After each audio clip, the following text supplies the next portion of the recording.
Dans quelques semaines, elle sera à Dijon pour tenter de ravir la couronne de Miss France 2024, et ainsi rendre fière toute sa région, jusqu'ici tenue par Diane Lair.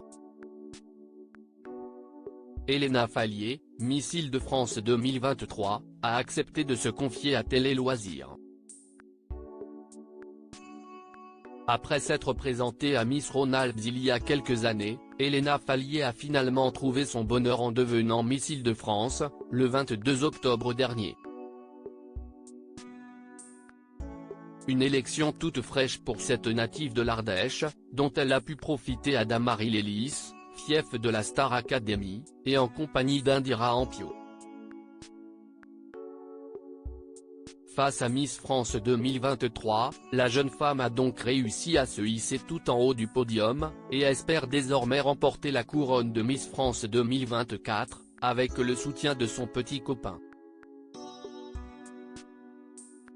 Pour Télé Loisirs, elle se confie sur cette aventure hors norme. J'ai eu des doutes. Elena Faillier, Miss Île-de-France 2023, parle de son âge. Télé Loisirs, qui vous a poussé à participer à Miss France 2024 ? Elena Faillier, ça remonte à 2016. C'était l'élection de Miss Ardèche à l'époque. Pour Miss Rhône-Alpes, elle avait lieu dans ma ville, et j'étais dans le public par curiosité pure et dure. Et l'année suivante je me présentais. Le temps est passé, et il y a un an, quand ils ont changé les règles, car j'ai 28 ans, et qu'il n'y avait plus d'âge maximum, je me suis représenté. Vous avez eu des doutes par rapport à ça ? Des doutes, oui. Puisqu'ayant 28 ans, je me suis dit mince, est-ce que j'ai perdu de la fraîcheur, est-ce qu'ils ne veulent pas quelqu'un de plus jeune ? Il y a le côté un peu naïf. Après, je n'ai que 28 ans, on ne va donc pas s'alarmer là-dessus. J'ai encore la vie devant moi, rire. Des craintes, oui, mais je ne suis pas la seule à avoir 28 ans. Vous avez 2 sœurs, comment vivent-elles votre ascension vers Miss France 2024 ? Contrairement à beaucoup d'autres candidates, je ne vis plus avec mes sœurs depuis 10 ans maintenant.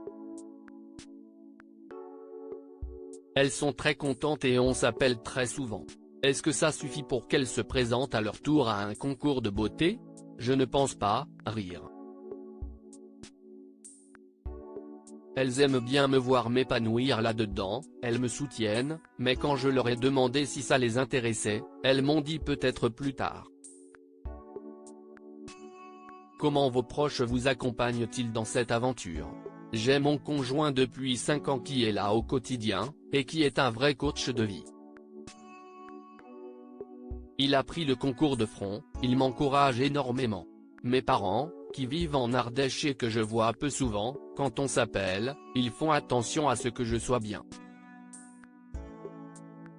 Ils vérifient que tout ça ne prend pas le dessus sur mon épanouissement.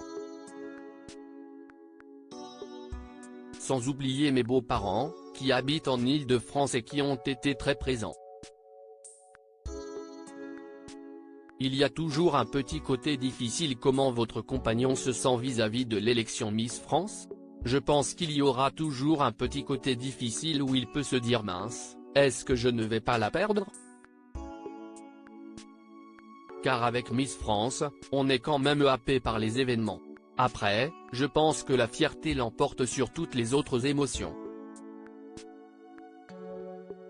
Il a surtout été là dès le début, cette victoire régionale, si est donc aussi un peu la sienne.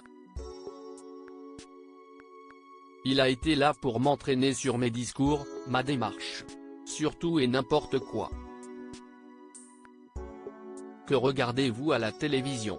Je regarde énormément la Star Academy, même si pour le coup, là, si est un peu râpé. Mais j'avoue avoir un faible pour Netflix.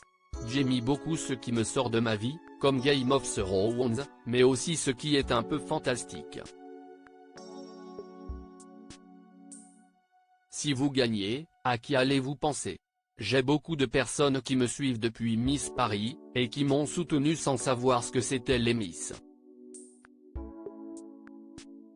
J'ai l'impression que soit on s'y connaît, et on s'y intéresse, soit on n'a aucune connaissance ce que ça induit. Et malgré ça, elles m'ont soutenu, coûte que coûte. Je penserai donc à elles. Vous le disiez, vous avez participé à Miss Rhône-Alpes par le passé, qu'est ce qui a changé lorsque vous avez participé à Miss Île-de-France? Déjà il y a Instagram.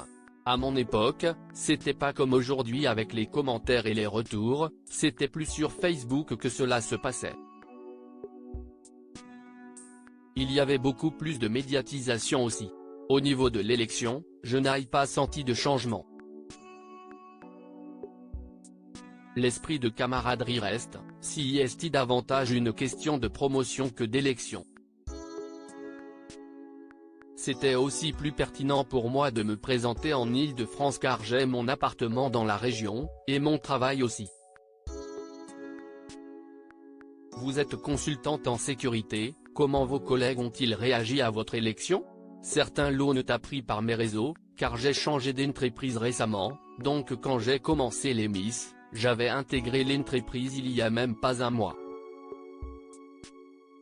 C'était un peu délicat, car quand tu ne connais pas tes collègues, si soit ça marche pas. Mais j'ai de la chance que la plupart l'ont bien accueilli, et pour le reste, si plus de l'indifférence. Je n'ai pas eu le côté négatif, zéro remarque ou un jugement malsain. Au contraire.